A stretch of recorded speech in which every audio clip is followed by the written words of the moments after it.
الرجيم. بسم الله الرحمن الرحيم.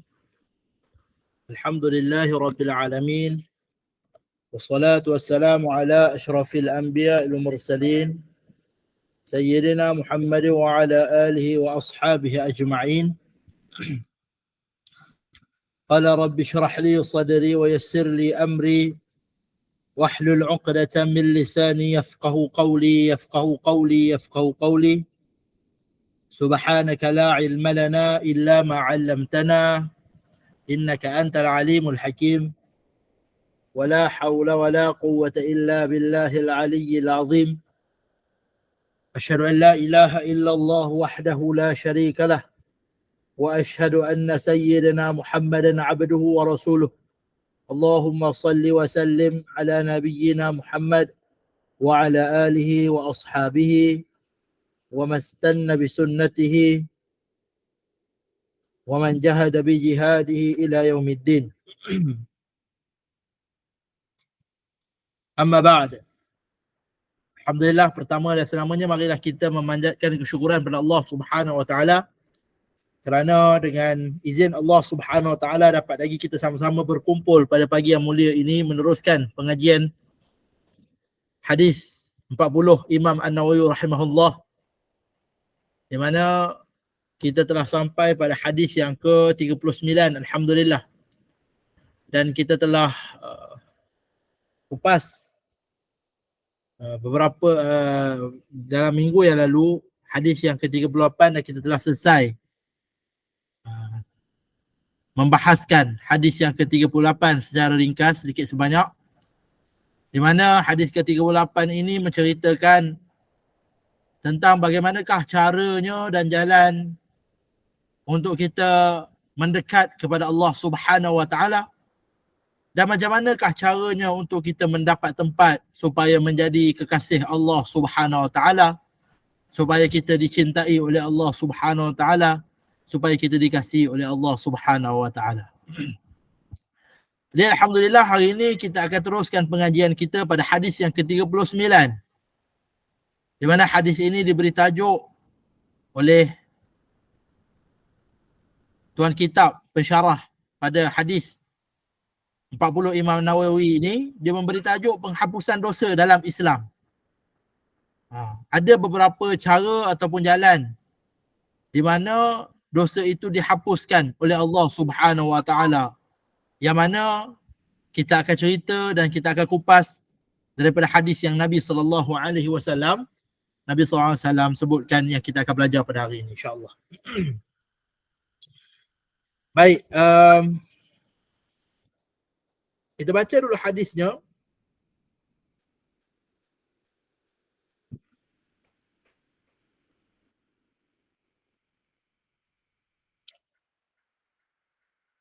Tak ada gangguan sikit. Hadis daripada Ibnu Abbas. An Ibnu Abbas radhiyallahu anhuma anna Rasulullah sallallahu alaihi wasallam qala inna Allah tajawaza li an ummati al-khatta'a wan nisyana wa mastukrihu alaih. Hadis hasan rawahu Ibnu Majah wal Baihaqi wa ghairuhuma. Baca sekali lagi. An Ibnu Abbas radhiyallahu anhuma anna Rasulullah sallallahu alaihi wasallam qala inna Allah tajawaza li an ummati al-khata' wan nisyan wa mastukrihu alaih. Rawahu Ibnu Majah wal Baihaqi wa ghairuhuma. Terjemahannya daripada Ibnu Abbas radhiyallahu anhuma bahawa Rasulullah sallallahu alaihi wasallam pernah bersabda, sesungguhnya Allah memaafkan umatku kerana aku jika mereka tersalah, terlupa dan dipaksa. Hadis ini adalah hadis hasan yang diriwayatkan oleh Ibnu Majah, Al-Baihaqi dan lain-lain. Itu hadis yang ke-39 yang disusun oleh Imam An-Nawawi rahimahullah, yang menjadi salah satu hadis daripada 42 hadis yang Imam Nawawi rahimahullah letak dalam kitabnya hadis 40. Baik, mari kita perhati satu persatu daripada terjemahan dan kita cuba faham. Apakah yang Nabi SAW cuba nak sampaikan kepada kita melalui daripada hadis ini?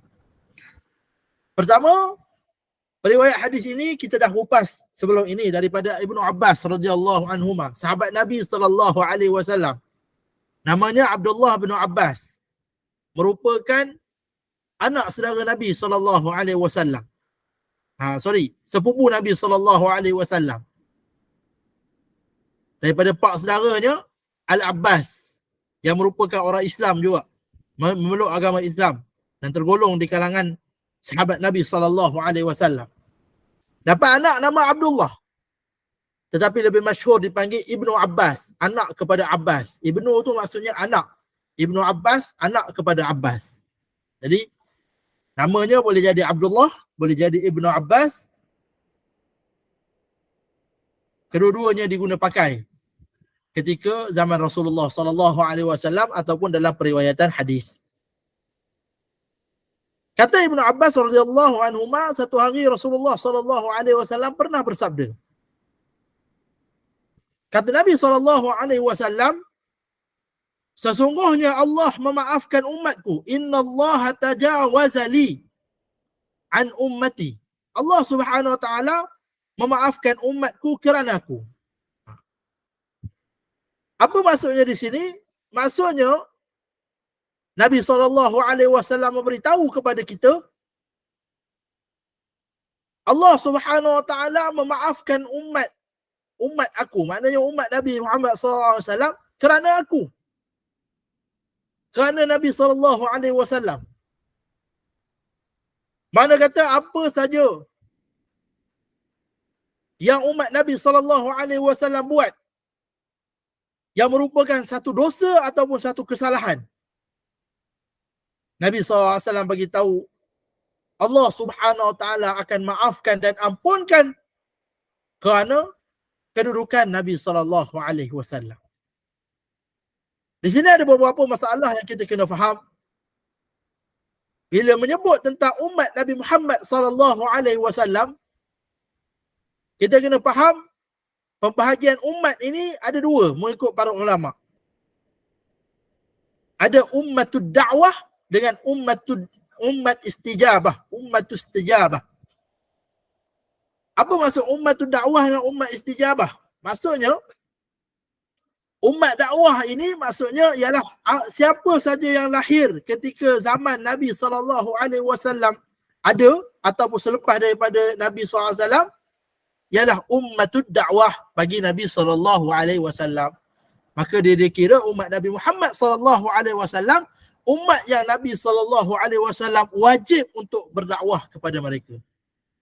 Itu maksud ummatud dakwah. Kena faham. Pengertian umat ini dalam agama kita ini, kita kena faham umat ini terbahagi pada dua makna. Bukan bila kata umat Nabi Muhammad ni satu saja maksud. Maknanya siapa yang Nabi SAW, siapa yang lahir selepas Nabi SAW dikira ummatud dakwah. Tak. Dikira umat Nabi SAW. Tak. Dia ada dua pengertian. Satu ummatud dakwah dengan ummatud istijabah. Kena faham benda ini sebab beberapa hadis ataupun ayat Al-Quran bila sebut umat ini, kadang-kadang ada ayat Al-Quran ataupun hadis dia merujuk kepada ummatud dakwah. Maknanya umat yang Nabi SAW diwajibkan untuk berdakwah. Mana-mana manusia yang lahir selepas diutusnya Nabi SAW, maka itu dipanggil ummatud dakwah, umum. Satu lagi, bila kita sebut umat istijabah, ialah umat Nabi SAW yang menyahut suruhan Nabi SAW, yang mengikut ajaran Nabi SAW, yang beriman dengan Rasulullah SAW. Maka mereka ini dipanggil ummatud istijabah, umat istijabah, umat yang menyahut. Kena faham ya? Ada dua pembahagian ataupun pengertian umat. Bila sebut umat Nabi Muhammad ini, kita kena tengok dulu, apakah yang dimaksudkan dengan umat Nabi Muhammad tu? Adakah dia ummatud dakwah ataupun dia ummatul istijabah?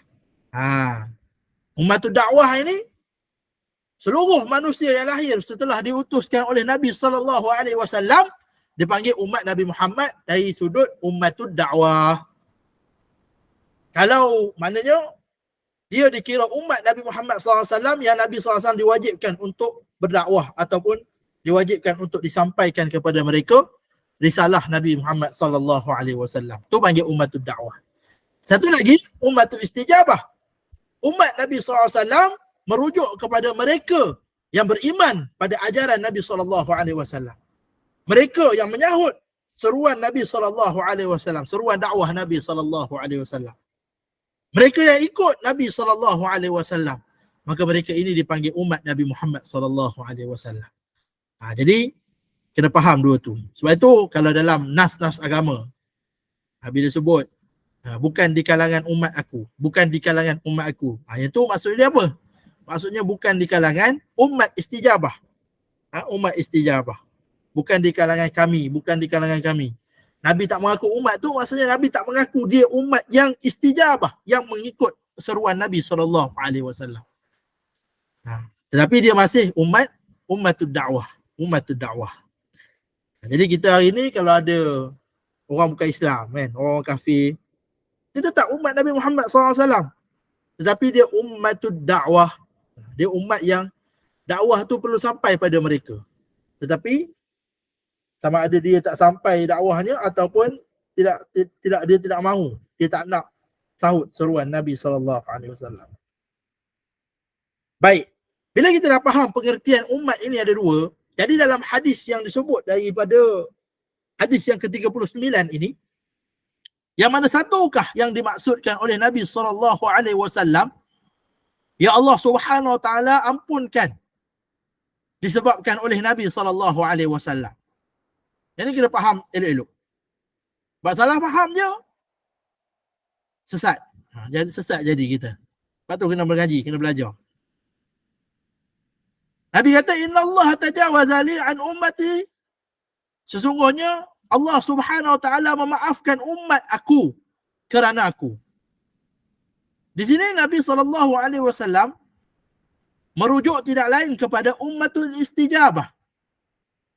Ummatul istijabah yakni bermaksud umat yang menyahut seruan Nabi SAW. Maksudnya Nabi bagi tahu kepada kita daripada hadis ini, mereka-mereka yang Allah Subhanahu Wa Taala ampunkan disebabkan oleh Nabi SAW ialah mereka yang menyahut beriman dengan seruan Nabi SAW. Mereka yang percaya pada Nabi SAW. Mereka yang sambut dakwah Nabi SAW yang dipanggil sebagai ummatul istijabah. Mereka inilah umat-umat yang dimaksudkan di dalam hadis yang ke-39 ini yang Allah Subhanahu Wa Taala ampunkan kerana Nabi SAW. Itu yang pertama. Yang kedua, kena faham kenapa Allah Subhanahu Wa Taala mengampunkan umat istijabah, umat yang menyahut ataupun yang beriman kepada Nabi SAW ini. Nabi SAW sebut kerana aku, kerana kedudukan Nabi SAW, kerana keistimewaan Nabi SAW, kerana fadilat Nabi SAW, kerana caknanya Nabi SAW terhadap umat dia. Lalu disebabkan kelebihan yang Allah Subhanahu Wa Taala nak bagi pada Nabi SAW dan disebabkan caknanya Nabi terhadap kesalahan-kesalahan dan dosa-dosa umat-umat dia, terutama umat istijabah, umat yang menyambut seruan dakwah Nabi SAW.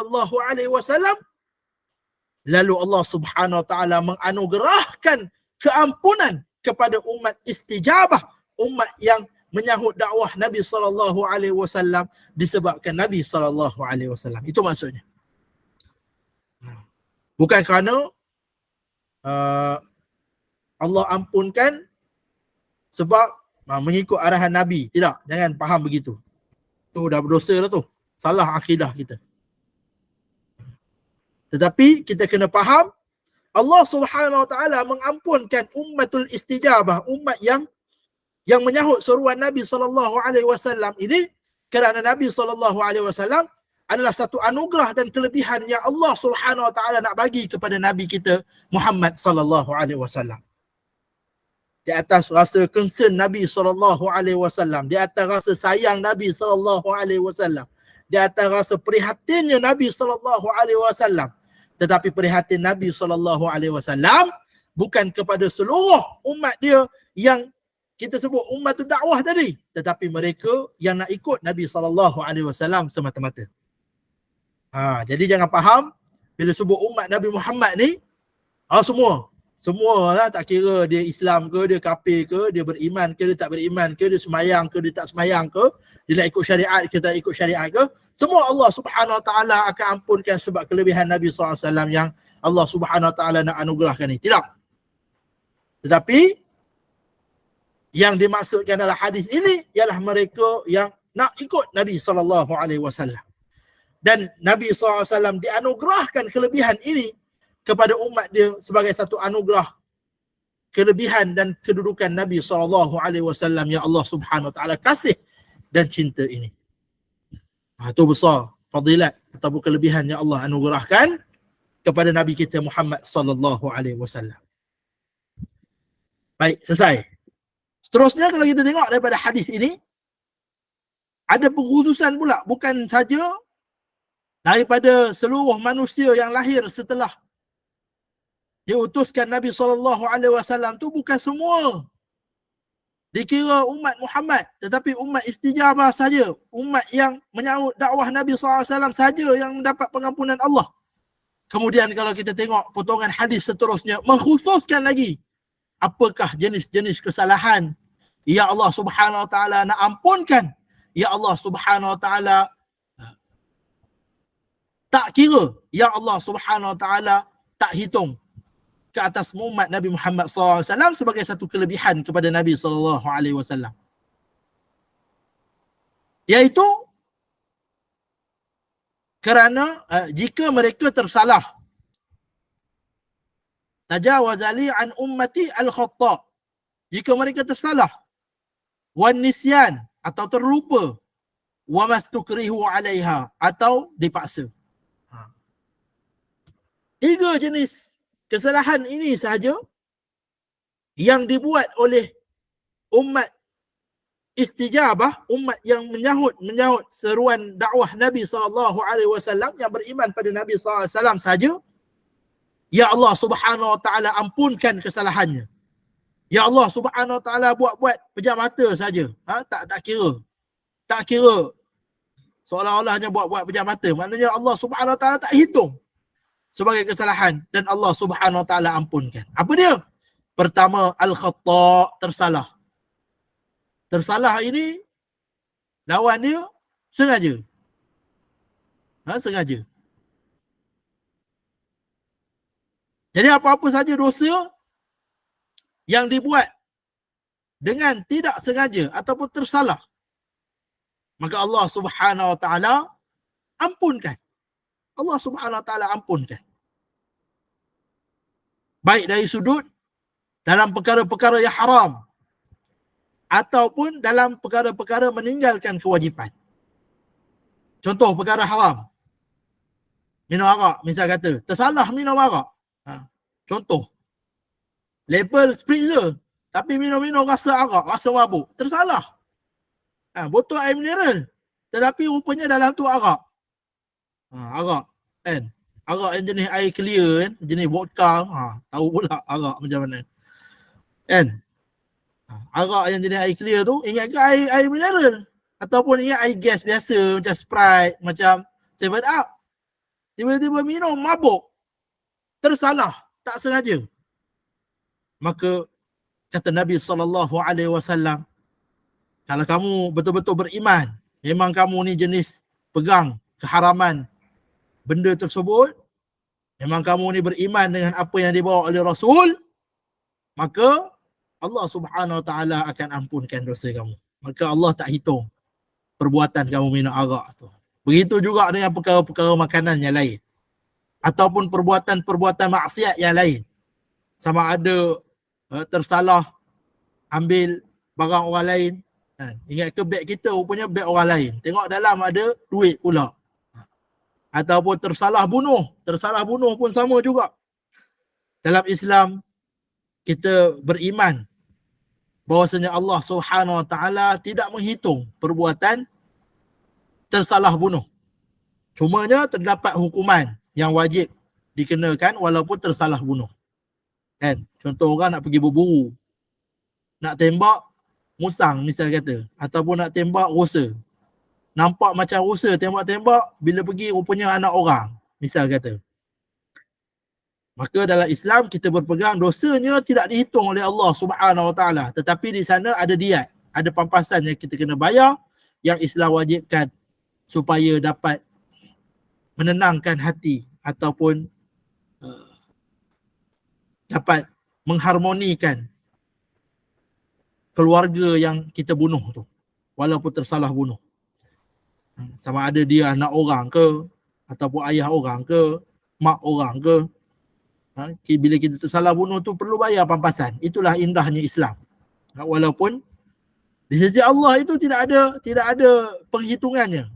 Seperti mana yang disebut dalam hadis ini, kerana dia tersalah bunuh. Tetapi masih ada tanggungjawab manusia yang perlu dia lunaskan kepada manusia lain, kerana manusia lain juga mempunyai hak dan kewajipan yang mereka kena tunaikan. Jadi itu kesalahan yang pertama, ya Allah Subhanahu Wa Taala ampunkan, ya Allah Subhanahu Wa Taala tidak hitung sebagai dosa, ya Allah Subhanahu Wa Taala buat pejam mata sahaja, ya Allah tak hitung sebagai dosa. Tersalah. Itu dalam perkara-perkara yang haram. Begitu juga dengan perkara-perkara wajib yang kita wajib buat tapi tertinggal. Tertinggal tu maksudnya tak buat kerana terlupa. Tak buat kerana tersalah. Rasa macam dah sembahyang maghrib, rupanya tersalah. Tersalah rasa, tak sembahyang maghrib lagi. Kan? Ataupun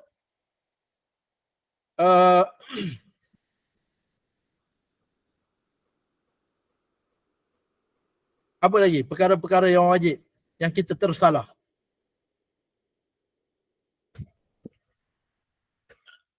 Contoh puasa. Puasa sama juga tersalah makan. Kan? Puasa sebenarnya tapi terlupa, dia bukan terlupa, tersalah makan. Tersalah makan. Terlupa kejap lagi, bab lain. Tapi yang ni tersalah makan. Ataupun tersalah waktu. Misal kata, ingat ke dah azan nak makan. Rupanya bukan azan maghrib, baru azan asar. Contoh, kan, rumah dia gelap, jadi ingat dah maghrib, rupanya baru asar. Jadi tersalah ini untuk ummatul istijabah, untuk umat yang beriman dengan Nabi SAW, dosa-dosa yang tersalah ini baik dari sudut benda-benda yang haram ataupun dari sudut benda-benda yang kewajipan yang diwajibkan ke atas kita. Kalau kita tersalah buat, kata Nabi SAW, Allah ampunkan disebabkan kelebihan dan anugerah yang Allah Subhanahu Wa Taala nak bagi kepada Nabi SAW. Itu yang pertama. Yang kedua, kata Nabi SAW, terlupa. Baik dari sudut benda yang halal ataupun benda-benda yang haram. Baik dari sudut benda-benda yang kewajipan ataupun benda-benda yang kita wajib tinggal. Sekiranya kita terlupa. Contoh macam tadi puasa. Kalau kita terlupa kita puasa, makan, maka Allah Subhanahu Wa Taala tak kira dia punya terlupa itu. Tak kira. Maka kita boleh teruskan puasa. Sebab itu ulama hukum boleh teruskan puasa. Masih tak batal puasanya. Kerana Allah Subhanahu Wa Taala tak hitung itu sebagai terbukanya puasa dia ataupun terbatalnya puasa dia. Begitu juga dengan dalam perkara-perkara yang haram. Misal kata dia terlupa, ada benda-benda yang haram dia buat dalam keadaan dia lupa. yang tu haram, benda yang haram sebenarnya. Misal kata, dalam institusi kewangan, dia buat pelaburan yang ada riba. Dia terlupa riba ni satu dosa. Tak mustahil berlaku. Dalam keadaan zaman sekarang yang penuh dengan riba ni, kan kita biasa dimomokkan dengan keuntungan. Kalau riba ni lebih sikit dia punya untungnya. Pelaburan-pelaburan yang ada riba ni. Andaikan dia tu terlupa bahawasanya riba itu haram, ataupun terlupa untuk cek pelaburan yang dia join tu ada riba ataupun tidak ada riba, maka dosanya, kata Nabi SAW, tidak dihitung oleh Allah Subhanahu Wa Taala sebagai satu anugerah dan kelebihan kepada Nabi SAW. Terlupa, Allah Subhanahu Wa Taala ampunkan juga. Jadi pertama, yang tersalah, yang ni terlupa. Kemudian yang terakhir, kata Nabi SAW, wa mastukrihu 'alaiha, wa mastukrihu 'alaih. Yang ketiga, kesalahan jenis yang terakhir yang Nabi SAW sebut di sini sebagai satu kelebihan yang Allah Subhanahu Wa Taala anugerahkan kepadanya, ya Allah Subhanahu Wa Taala ampunkan umat istijabah ini, ialah mereka yang dipaksa. Dipaksa pun sama juga. Contoh kita, misal kata kita ni duduk di tanah ataupun lahir di negara orang-orang yang ditindas. Lahir di negara orang kafir. Yang orang kafir sangat memusuhi Islam sampai tak bagi semayang. Jadi dia paksa kita suruh tinggal semayang. Siapa semayang, dia akan kena bunuh. Siapa amal Islam, dia akan kena bunuh. Maka pada waktu itu, kepentingan untuk kita jaga nyawa lebih utama. Kalau kita tak semayang pun, Allah Subhanahu Wa Taala tidak hitung sebagai dosa. Tapi wajib qada. Wajib qada tu cerita lain. Cuma dari sini, kita nak tekankan dari sudut dosa pahala.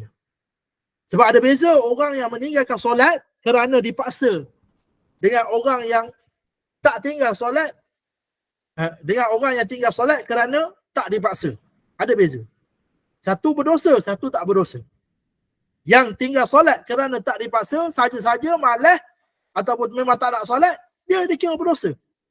Tetapi daripada hadis ini, Nabi SAW beritahu pada kita, Allah Subhanahu Wa Taala tidak menghitung sebagai satu dosa kepada mereka yang dipaksa oleh orang lain untuk membuat dosa ataupun kesalahan tersebut. Jadi kalau dia tinggal solat, tidak dikira berdosa. Wajib qada, tetap wajib qada juga, tapi kita lain. Cuma di sini kita nak sebut cerita tentang dosa dan pahala itu. Begitu juga dengan perkara-perkara yang haram. Misal kata kita juga lahir di negara yang ditekan oleh orang yang bukan Islam, yang memusuhi, benci Islam sangat-sangat. Dia paksa kita untuk makan khinzir, makan babi misal kata. Walaupun benda itu haram, tetapi dia kata, kalau betul kamu tak amal Islam, makan babi sekarang depan aku. Kalau tak, aku pancung. Saat itu kalau dia memilih untuk makan pun sebab nak menjaga nyawa dan menjaga maslahat dia, tidak ada dosa seperti mana yang disebut oleh Nabi SAW daripada hadis ini. Itu pendapat para ulama, jumhur para ulama melalui hadis ini. Samalah dalam amalan-amalan lain, baik dari sudut tutup aurat ke, dari sudut puasa ke, dari sudut zakat ke, apa saja.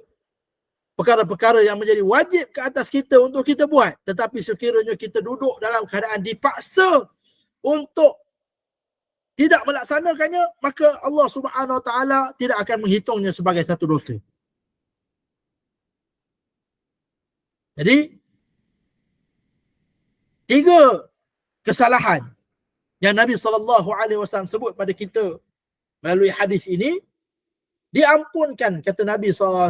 Allah Subhanahu Wa Taala tidak akan hitung sebagai satu dosa. Allah Subhanahu Wa Taala akan mengampunkan. Allah tak kira sebagai satu dosa. Disebabkan sebagai satu kelebihan dan anugerah kepada Nabi SAW. Ini menunjukkan betapa pengasihnya Allah Subhanahu Wa Taala terhadap umat istijabah. Umat yang beriman menyahut seruan Nabi SAW yang betul-betul nak ikut ajaran Nabi SAW. Dan hadis ini juga telah menjadi satu hadis yang menjadi suatu sandaran buat ulama-ulama fiqh seluruh dunia dan seluruh zaman. Sejak daripada zaman selepas Nabi SAW sehingga ke hari ini. Untuk menyesuaikan masalah-masalah fiqh dalam bab ibadat, jinayat atau apa saja, bagi mengeluarkan hukum-hukum yang tertentu. Macam yang kita sebut tadilah. Baik dari sudut puasanya, dari sudut ibadatnya, dari sudut jenayahnya, semuanya kebanyakannya dikeluarkan hukum-hukum dan panduan dari ulama-ulama fiqh dengan merujuk pada hadis dan sandaran yang telah Nabi SAW sampaikan melalui hadis ini. Sehingga dikeluarkan satu kaedah fiqh. Kaedah yang disusun oleh para ulama dahulu yang boleh digunakan sebagai panduan kita dalam beramal dalam agama ini. Iaitulah idza daqat ittasa'a wa idza ittasa'a daqat. Bila mana kita duduk dalam keadaan ataupun kehidupan yang disempitkan. Macam mana sempitnya hidup kita ni, bila kita rasa hidup kita sempit, maka di sana terdapat ruang-ruang untuk kita bernafas, diampunkan, dibolehkan untuk kita buat. Walaupun perkara itu pada asalnya haram, tidak boleh untuk kita buat. Tidak semua, tetapi ada beberapa perkara yang dibolehkan. Begitu juga selama mana kita hidup dalam keadaan demikian, sehingga perkara yang kita rasa sempit tu telah menjadi luas, telah terbuka balik. Maknanya dah kita tak rasa sempit dah, maka kembali balik kepada hukum asal. Kita tak perlu, kita tak boleh dah membuat ataupun buat perkara-perkara yang diharamkan disebabkan hidup kita dah kembali tidak tersempit. Saya bagi satu contoh. Contohnya macam makan babi tadi kan, makan khinzir. Kalau kita terdampar di satu pulau ataupun satu tempat yang memang tidak ada makanan lain selain khinzir, hidup kita pada waktu itu tersempit, dihimpit. Tak ada jalan lain dah melalui makan. Kalau tak, kita akan mati. Maka pada waktu itu ulama fiqh dengan kaedah fiqh yang tadi berpendapat bahawasanya boleh untuk makan dalam keadaan qadar, kita boleh hidup saja. Untuk tahan kita hidup saja. Boleh. Sampailah tiba-tiba datang satu pasukan penyelamat, dah ada makanan lain. Waktu tu dah tak boleh dah untuk kita makan benda yang diharamkan. Itu maksudnya. Dan begitu juga contoh, kalau kita mengambil peristiwa ataupun keadaan sahabat dan saudara-saudara kita di Palestin hari ini yang ditekan oleh Yahudi Zionis, dipotong elektrik, dipotong bekalan air, kemudian bekalan air yang ada, telaga-telaga air, sumber-sumber air yang ada pula dibom, sehingga mereka tak ada air dah, kecuali sikit sangat air untuk minum. Jadi pada waktu itu mereka nak solat ke, mereka nak apa ke, mereka dibenarkan untuk bertayamum. Walaupun mereka ada air pada simpanan mereka, tetapi air itu hanya cukup-cukup untuk minum. Kalau mereka guna tu untuk berwuduk, maka mereka tak ada air minum. Maka pada waktu itu dibenarkan untuk tayamum. Dibenarkan untuk tayamum. Tak berdosa ataupun tak salah untuk dia solat ataupun bertayamum dalam keadaan dia ada air. Samalah dalam macam-macam urusan ataupun keadaan yang lain, bila mana kita dalam keadaan tersempit ataupun dalam keadaan dihimpit, ada beberapa jalan yang Islam ini buka ruang untuk kita kembali meneruskan hidup Dan perkara-perkara tersebut yang sepatutnya bila kita buat menjadi satu dosa, Allah Subhanahu Wa Taala ampunkan dan hapuskan, tidak dihitung dia sebagai satu dosa. Harap pengertian daripada hadis ini jelas. Jadi mari kita tengok apakah yang kita boleh pelajari daripada hadis ini. Pertama, sebagai kesimpulan, menunjukkan bagaimana agama ini bukanlah agama yang rigid ataupun agama yang jumud seperti mana dakwaan orang-orang yang memusuhi Islam. Tetapi agama ini dia sangat sesuai mengikut zaman dan keadaan. Dia sangat sesuai mengikut zaman berzaman ataupun mengikut makan ataupun mengikut tempat. Agama ini bersifat universal. Boleh diamalkan walau di mana kamu duduk, walau zaman mana kamu duduk, ia tetap menjadi satu agama ataupun amalan hidup yang paling relevan untuk manusia amalkan, yang paling terbaik untuk manusia. Buktinya ini antaranya. Bukti hadis ini bagaimana Allah Subhanahu Wa Taala tidaklah kata Allah Subhanahu Wa Taala turunkan hukum hakam pada kita ini, kita kena ikut 100%. Kena ikut seperti mana yang Allah Subhanahu Wa Taala minta. Apa keadaan, apa jua kamu duduk sekarang tak kira. Kamu tetap kena ikut. Kalau kamu tak ikut, berdosa. Tidak, bukan begitu agama kita. Tetapi agama kita ini ada beberapa bab di mana bila kita dalam kesempitan, dalam kesusahan, dibenarkan untuk kita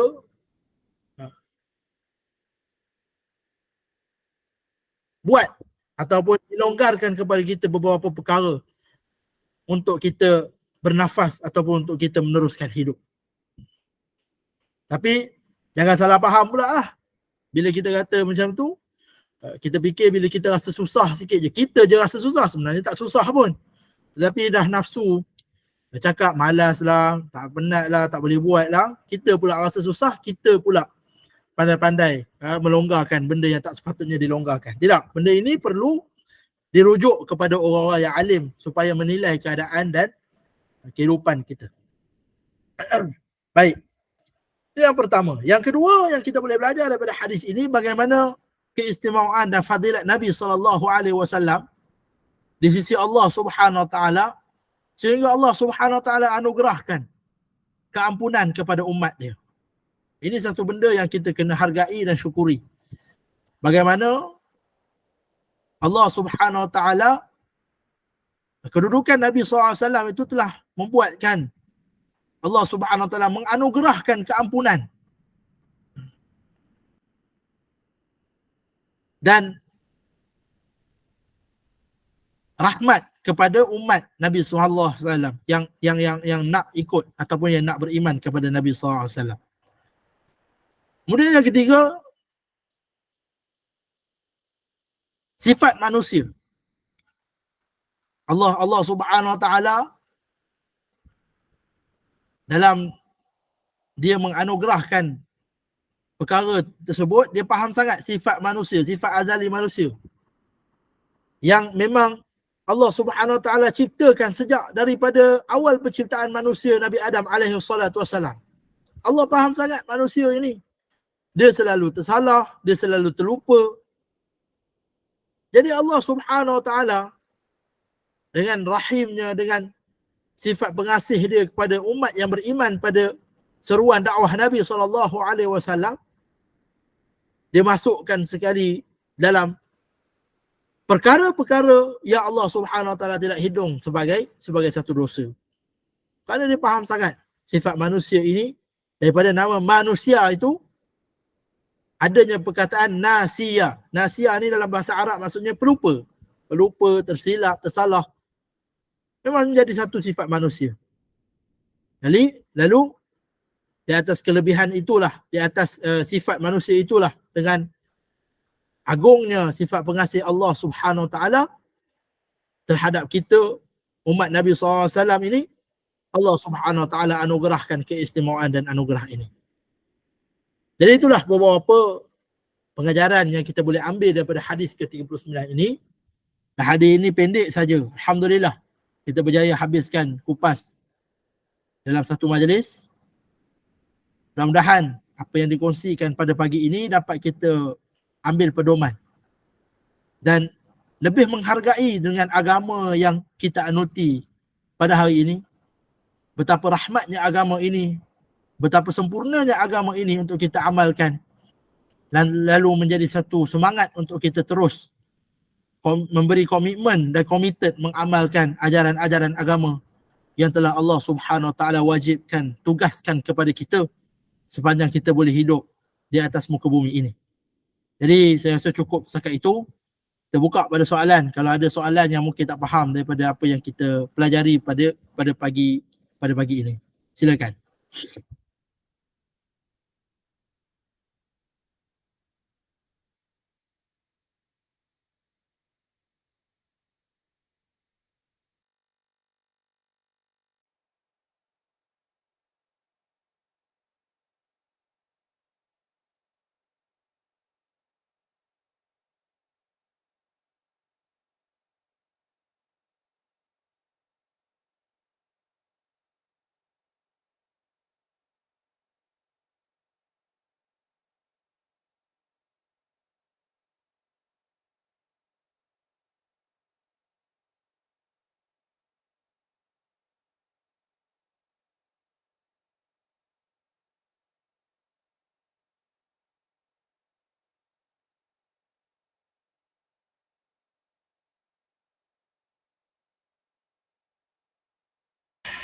Baik, tak ada soalan Kalau tak ada soalan, Alhamdulillah. Mudah-mudahan apa yang kita sampaikan hari ini memberi manfaat.